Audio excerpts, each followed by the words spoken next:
नमस्कार साथियों, मैं मनीष भारती संस्कृति पीसीएस प्लेटफॉर्म पर आप सभी का स्वागत करता हूं। साथियों, जैसा कि आप जानते हैं, पिछले दिनों हमने चर्चा किया अपना बिहार के इस कार्यक्रम में बिहार के मध्यकालीन इतिहास। और मध्यकालीन इतिहास पर जब हम पहुंचते हैं तो हमने सबसे पहले पाल वंश की चर्चा किया। वह हम खत्म भी कर चुके थे, पाल वंश के अंतिम शासक तक हम पढ़ चुके हैं। प्ले लिस्ट में जाकर के आप देख लीजिएगा। आज जो हम चर्चा करने वाले हैं, जब पाल वंश का अंत होता है उसके बाद होता क्या है, बिहार के मध्यकालीन इतिहास पर जब आप नजर डालेंगे, विभिन्न क्षत्रिय राजवंश का उदय हो रहा होता है। और इस क्षत्रिय राजवंश में अगर देखेंगे तो जो कि मिथिला का कनाट शासक अगर है, उसमें खास करके ज्ञानदेव की चर्चा करेंगे, नरसिंह देव की चर्चा करेंगे, राम सिंह देव की या हरि सिंह देव की चर्चा करेंगे, इन सबों के विषय में। इसके अलावा भी जैसे कि चेरो राजवंश की चर्चा करें, जैसे कि उज्जैनिया वंश एक हुआ, ये सभी क्षत्रिय वंश है, जैसे कि वैनवार वंश होता है, और दरभंगा राजवंश की भी चर्चा करेंगे। तो ये सारे जो क्षत्रिय राजवंश बिहार के रहे हैं, इनका समय समय पर काफी अपना एक कह सकते हैं कि समृद्धशाली इतिहास रहा है। उन सब चीजों को विस्तार से हम देखेंगे। इसी में एक दो नाम भी, जैसे कि लक्ष्मेश्वर सिंह जो कि दरभंगा राजवंश से संबंधित है, उनकी चर्चा करेंगे। वीर कुंवर सिंह की चर्चा आपने सुना होगा, आरा से है, तो वह किस राजवंश से संबंधित रहे, लगातार यह प्रश्न भी आता रहा है। इसको लेकर के भी हम विस्तार से देख लेंगे। तो अब चलिए यहाँ पर एक एक करके हम देखना शुरू करते हैं बिहार के मध्यकालीन, और उसमें भी मध्यकालीन में क्षत्रिय राजवंश आज हमारा टॉपिक रहा है। ठीक है, तो बिहार के मध्यकालीन क्षत्रिय राजवंश की अगर बात करेंगे तो जैसा मैंने कहा था कि 11वीं शताब्दी के अंत तक पालों की सत्ता जो है बिहार में पतनशील हो गया, यानी कि पाल राजवंश का अंत होना वहां से शुरू हो गया।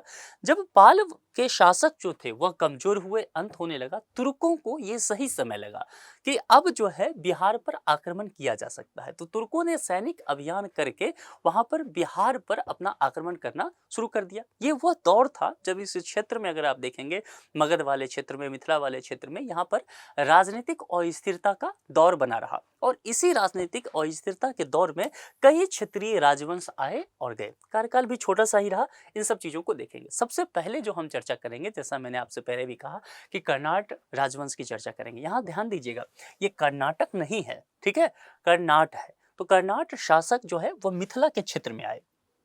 आज की जो बिहार की अगर हम चर्चा करते हैं, ये वाला हिस्सा जो बिहार का आपको दिख रहा है, इस बिहार में गंगा के उत्तर की तरफ देखेंगे, ये पूरा बिहार आपको दिखा। और इस बिहार में आप जो गंगा नदी यहाँ से प्रवाहित हो रही है, बक्सर से एंट्री मार करके, और ये जो है यहाँ देखेंगे भागलपुर के पास से निकल जाती है। तो ये पूरा एरिया जो आपको देखने को मिलेगा, ये पूरा एरिया, ये पूरा क्षेत्र, ये देखिए ये एरिया, यहाँ से आप इस हिस्सा को भी ले लीजिए, ये मिथिला का क्षेत्र आपको देखने को मिल जाएगा, जिसमें पूर्वी चंपारण, पश्चिमी चंपारण से लेकर के ये वैशाली वाला एरिया, सीतामढ़ी, दरभंगा, मुजफ्फरपुर, मधुबनी, सहरसा, सुपौल, मधेपुरा, ये किशनगंज तक का इसको ले लीजिए, फिर भागलपुर, मुंगेर, बांका, जमुई, ये सब जो कि बेगूसराय, लखीसराय, ये सारा हिस्सा जो है यह मिथिला वाले क्षेत्र में आज भी माना जाता है। बिहार में तकरीबन अभी जो 38 डिस्ट्रिक्ट हैं, 38 में से कहा जाता है, कुछ अलग मैप में, कुछ अलग किताबों में कुछ अलग संख्या दिखेगा, कुछ में कुछ अलग संख्या दिखेगा, लेकिन कमोबस देखेंगे तो 22 से 25 डिस्ट्रिक्ट या 24 डिस्ट्रिक्ट तक ऐसा कह सकते हैं कि मिथिला क्षेत्र में ये बताया जाता है। अलग अलग जगह पर अलग अलग चीज़ें देखने को मिलेगा। इसके अलावा जो झारखंड का ये वाला हिस्सा जो नीचे का पड़ता है ना, जहाँ देवघर सब है, बाबा धाम वगैरह, वहाँ पर ये 6 डिस्ट्रिक्ट जो है यह भी मिथिला वाला हिस्सा ही माना जाता है, यानी कि मैथिली भाषी लोग वहाँ हैं। नेपाल का जो ऊपर का मधेशी वाला एरिया देखेंगे, वहाँ भी मैथिली भाषी लोग आपको देखने को मिल जाएंगे। तो कुल मिलाकर के यह क्षेत्र जो मिथिला आज का आपको दिख रहा है, यहाँ पर कर्नाट शासक को लेकर के हम लोग चर्चा करने वाले हैं। देखिए, पाल शासक जो हुआ, रामपाल के शासनकाल में 1097 से 98 में तिरहुत में कर्नाटक राज्य का यहाँ पर उदय होना शुरू हो गया, जिसे मिथिला या तिरहुत कर्नाट वंश कहा गया। अब इसका संस्थापक कौन था, यह महत्वपूर्ण है। संस्थापक के विषय में कहा गया नैनदेव। यह प्रश्न आ चुका है बीपीएससी में, पहले भी पूछा जा चुका है, इसीलिए यह इंपॉर्टेंट है, इसको अलग से नोट कर लीजिए। नैनदेव के विषय में कहा गया है कि यह एक महान शासक था। इसकी जो अपनी एक तरह से कह सकते हैं जो व्यवस्था था राज दरबार चलाने का, या इसकी प्रशासनिक क्षमता जो हुआ करता था, इसकी जो योग्यता थी, यह अपने आप में भी योग्यता के लिहाज से भी देखेंगे तो काफ़ी योग्य शासक ये माना गया। नेपाल कि तराई का क्षेत्र भी देखेंगे तो वह भी ज्ञानदेव के अधीन आ गया था। जो मैंने मधेशी वाला इलाका बोला उसकी चर्चा कर रहा हूँ। ज्ञानदेव ने कर्नाट कुलभूषण की उपाधि इसने धारण किया था। यही प्रश्न जो है कई बार आ चुका है, ध्यान रखिएगा। कर्नाटक की राजधानी सिमरा उगढ़ से प्राप्त शतकोना मुहर, ये जो शतकोना मुहर आपको दिख रहा है, ये मछली का चित्र देख रहे हैं, तो मछली जो है माछ जिसको मिथिला में कहते हैं, तो माछ को काफी पवित्र माना जाता है मिथिला में। मिथिला में कोई भी मांगलिक कार्यक्रम हो, कोई भी अनुष्ठान हो, दैवीय अनुष्ठान हो, उस सब में मछली की अपनी एक प्रधानता है, वहां पर माछ कहते हैं ना। तो इसीलिए इस राजवंश में देखेंगे माछ आपको देखने को मिल जाएगा। ये षटकोण जो है यहाँ से प्राप्त हुआ है, ये चीजें आपको यहाँ देखने को भी मिलेगा। ज्ञानदेव के 12वीं सदी के भूमि अनुदान से प्राप्त घुड़सवार की छवि ये रही। देखिए ये घुड़सवार आपको दिख रहा है, ये घुड़सवार, और ये कहा गया कि ये जो है ज्ञानदेव शासक जो राजा था वो। उसके बाद गंगदेव की चर्चा करेंगे तो गंगदेव जो है ना, यह ज्ञानदेव का ही पुत्र बताया जाता रहा है, ठीक है। और इसके विषय में भी कहा गया कि जिस तरह से ज्ञानदेव एक योग्य शासक हुआ, ऐसे ही जो इसके विषय में कि गंगदेव भी अपने पिता की तरह ही एक योग्य शासक हुआ, चाहे वो सैन्य दृष्टिकोण से भी देखेंगे, जिस तरह से राज दरबार चलाने की उनकी अपनी योग्यता था। इसके अलावा भी कर्नाट शासक के साथ एक विशेषता यह क्या रहा कि वह अपनी सैन्य काज को लेकर के, राज दरबार को लेकर तो था ही, लेकिन शिक्षा और संस्कृति पर काफी योगदान दिया। यह आज भी आपको दरभंगा के क्षेत्र में, तिरहुत के क्षेत्र में देखने को मिल जाएगा। इसकी राजधानी जो है सिमरागढ़ थी, जो अब नेपाल के तराई के पूर्वोत्तर स्थित क्षेत्र में देखेंगे तो वहां पर यह स्थित बताई जाती है। अब इसके बाद जो हम चर्चा करेंगे वह नरसिंह देव की चर्चा करेंगे। गंगदेव के उपरांत जो है 1187 ईस्वी में यह गद्दी पर बैठता है। कर्नाट वंशीय शासक नरसिंह देव का संघर्ष किससे होता है? बंगाल में। मैंने आपको पढ़ाया था, जब मैं पाल वंश पढ़ा रहा था तो मैं बता रहा था कि बंगाल में जो शासन सेन शासक रहे उससे पाल वंश का भी काफी संघर्ष होता रहा।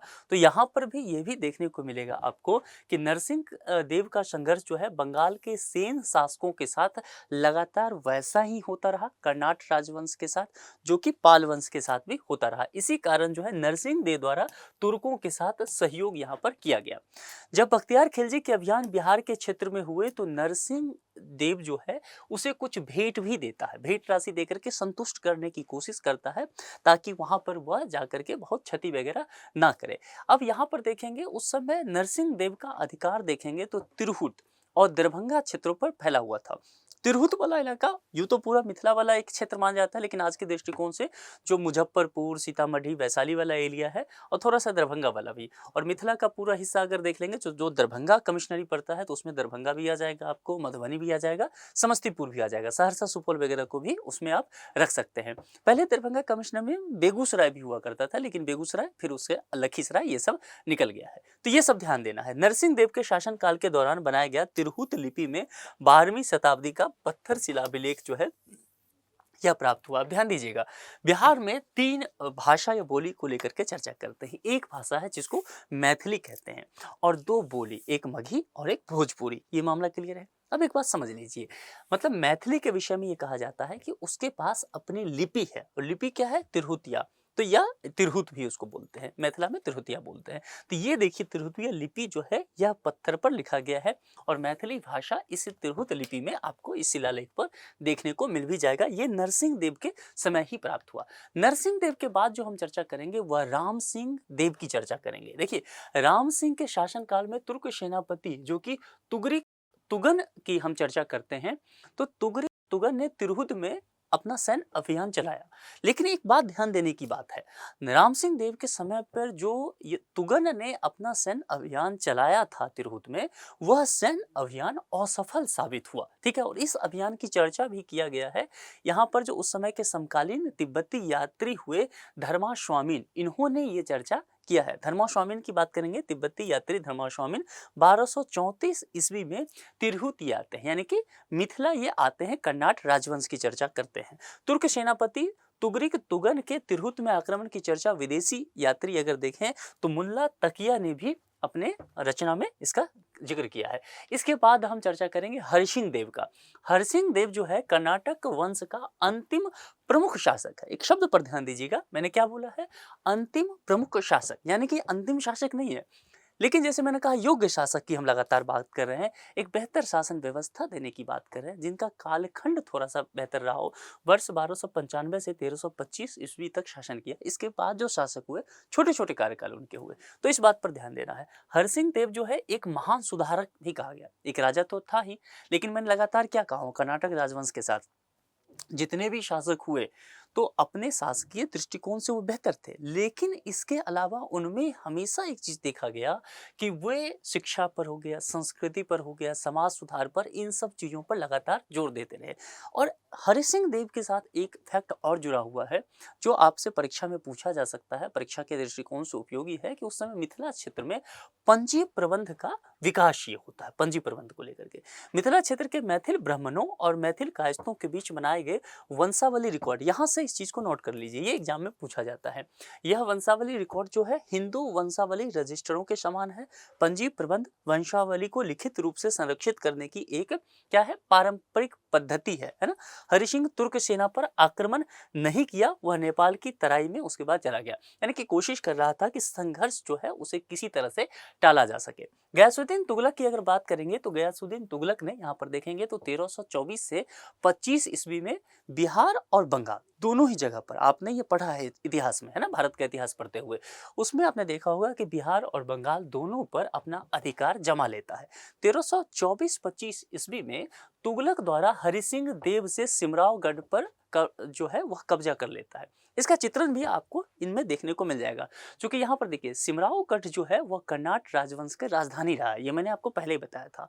तो यानी कि राजधानी कब्जा में आ गया, गयासुद्दीन तुगलक ने वो कब्जा में ले लिया 1324-25 ईस्वी में। तो मान लिया गया कि भाई जो कर्नाट राजवंश है या ये जो तिरहुत वाला हिस्सा है, इस पर जो है तुगलक का एक तरह से अधिकार हो गया। तो इसीलिए यहाँ पर बिहार और फिर बंगाल पर यह अधिपत्य जो है उसका घोषित हो गया। अब यहाँ पर इससे जुड़े हुए कुछ अन्य तत्व हैं जो कि परीक्षा के दृष्टिकोण से उपयोगी हो सकता है। क्या क्या है देखिए, कर्नाट शासकों के साथ दिल्ली के सुल्तानों का संपर्क निरंतर बना रहा था। दिल्ली सल्तनत के प्रांतपति जो बिहार एवं बंगाल के क्षेत्र में नियुक्त थे, कर्नाटक शासकों से नजराना प्राप्त करते थे। ये नजराना वाला ध्यान रखिएगा, क्योंकि यहाँ से प्रश्न बन सकते हैं।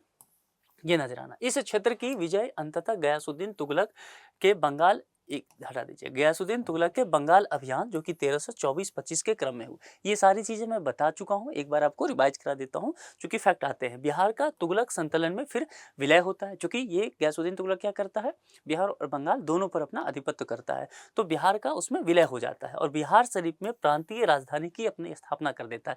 शब्द पे ध्यान दीजिएगा, मैंने कहा प्रांतीय राजधानी की स्थापना करता है, कहाँ पर, बिहार शरीफ में।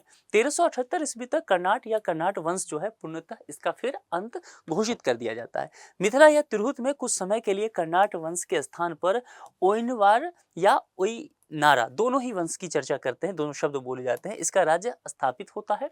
इसका अगर प्रमाण देखना है कर्नाट राजवंश का, तो सिमरावगढ़ में एक स्तंभ भी है। सिमरावगढ़ वही जो मैंने कहा इसका जो है अपनी एक राजधानी हुआ करता था। अब चेरो राजवंश के विषय में समझते हैं। चेरो राजवंश जो है इसके विषय में छोटा सा फैक्ट है, ये इतना ही चीजें पूछा जाता है। विभिन्न क्षेत्रीय राजवंश में एक चेरो राजवंश भी है। 12वीं शताब्दी में बिहार के शाहाबाद, सारण, चंपारण तथा मुजफ्फरपुर जिले के क्षेत्रों में चेरो राजवंश का उदय हुआ था। अब ये किस तरह का राजवंश है, इस पर ज्यादा प्रश्न आएगा, और प्रश्न इस पर जब आता है तो इसका जवाब है कि यह एक तरह का जनजातीय राजवंश है। ध्यान देना है, ये शब्द ध्यान दीजिएगा, जनजातीय राजवंश इसको कहा जाता है। चेरो राजा हुआ करते थे फुलधर, तो फुलधर को जगदीशपुर मेले का प्रारंभ करने का श्रेय भी जाता है। ये जो है इंपॉर्टेंट फैक्ट है, इसको ध्यान रखना है। चेरो शासकों ने शेरशाह को मुगलों के विरुद्ध युद्ध में सहायता प्रदान की थी। ये शेरशाह सूरी जो है उसकी चर्चा यहाँ पर किया गया है।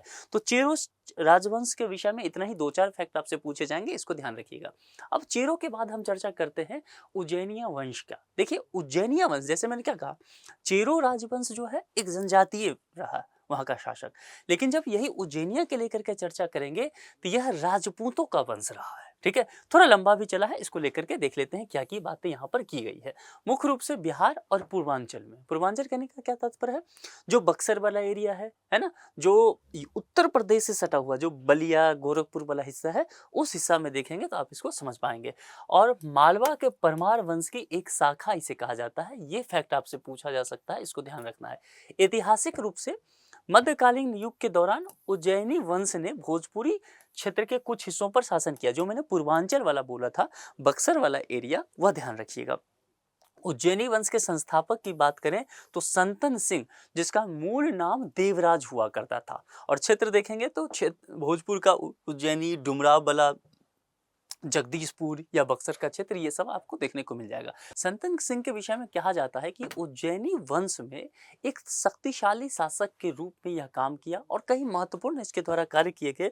तो एक प्रमुख जो आप कह सकते हैं इस वंश को बढ़ाने वाला हुआ। विभिन्न इसके बाद शासक हुए जो कि उतने ज़्यादा महत्वपूर्ण नहीं हुए जो कि संतन सिंह के जैसा कि आगे देखेंगे तो संग्राम देव की बात करेंगे। इसके अलावा आप ओंकार देव एक हुआ करते थे, फिर राजा राम शाही की बात करेंगे, दुर्लभ देव की बात करेंगे। और इसी में मैंने आपको कहा था राजा नारायण मल, और उसके बाद मैंने एक नाम चर्चा लिया था बाबू वीर कुंवर सिंह की चर्चा, है ना, जो कि 1857 की क्रांति में जो है अपना हाथ काट करके गंगा जी में विसर्जित कर देते हैं। क्योंकि अंग्रेजों की गोली उनके हाथ में लग गया तो उन्होंने कहा कि ये हाथ जो है अपवित्र हो गया, इसे जल में गंगा जी में प्रवाहित कर दिया जाए। आप समझ सकते हैं 80 वर्ष के बूढ़े थे उस वक्त ये, और तब इतना साहस इनमें था स्वतंत्रता संग्राम 1857 में।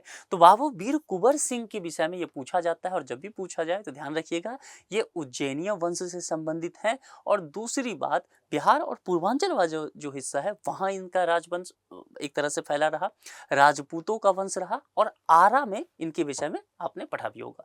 सासाराम के अफगान जागीरदार हुआ करता था हसन खां और उसका पुत्र एक हुआ करता था, फेमस नाम है जो शेर खां जिसे कहा गया, शेरशाह सूरी। तो शेरशाह सूरी का उज्जैनी वंश के शासकों के साथ हमेशा ही अच्छा संबंध रहा।